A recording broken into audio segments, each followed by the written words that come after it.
Ya, itulah tidak masuk akalnya.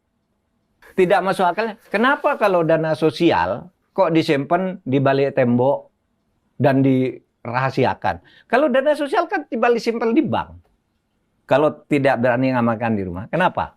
Kan bisa beli box itu. Kenapa takut dilacak kalau memang uang untuk amal sosial? Kenapa? Tidak masuk akal. Kenapa kok disimpan di situ? Gitu kan? Itu percaya dengan saya. Itu polisi udah tahu kapan masuknya, siapa yang nyetor dan sebagainya. Dia Udah punya tahu. buktinya ibaratnya. Iyalah, kalau enggak gitu enggak berani. Kalau presiden mau, dia tidak tinggal bilang, KPK, kamu ambil itu. Take over. Gunakan tuh pasal 10A. Kan bisa. Iya, instrumennya pakai yang ini. Iya, kalau terus dibiarkan begini, ini akan berlarut, akan saling bongkar lagi. Karena polisi itu masih punya bukti-bukti lain.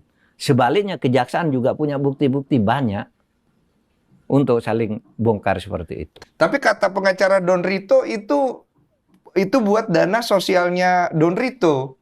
Ya, itulah tidak masuk akalnya. Tidak masuk akalnya. Kenapa kalau dana sosial kok disimpan di balik tembok dan dirahasiakan? Kalau dana sosial kan simpan di bank. Kalau tidak berani ngamalkan di rumah. Kenapa? Kan bisa beli box itu. Kenapa takut dilacak kalau memang uang untuk amal sosial? Kenapa? Tidak masuk akal. Kenapa kok disimpan di situ? Gitu kan? Itu percaya dengan saya. Itu polisi udah tahu kapan masuknya, siapa yang nyetor dan sebagainya. Dia punya buktinya ibaratnya. Iyalah, kalau enggak gitu enggak berani lakukan tersangka. Makanya kalau dibuka betul nanti lewat KPK, polisi pasti punya. Kan polisi itu profesional. Oh, berarti tinggal satu langkah doang ya Pak ya, kalau Iya, yang sebenarnya makanya lalu dibelokkan. langkah gitu. ini nih yang paling sulit Coba nih. Anda bayangkan. Itu kan uang saya.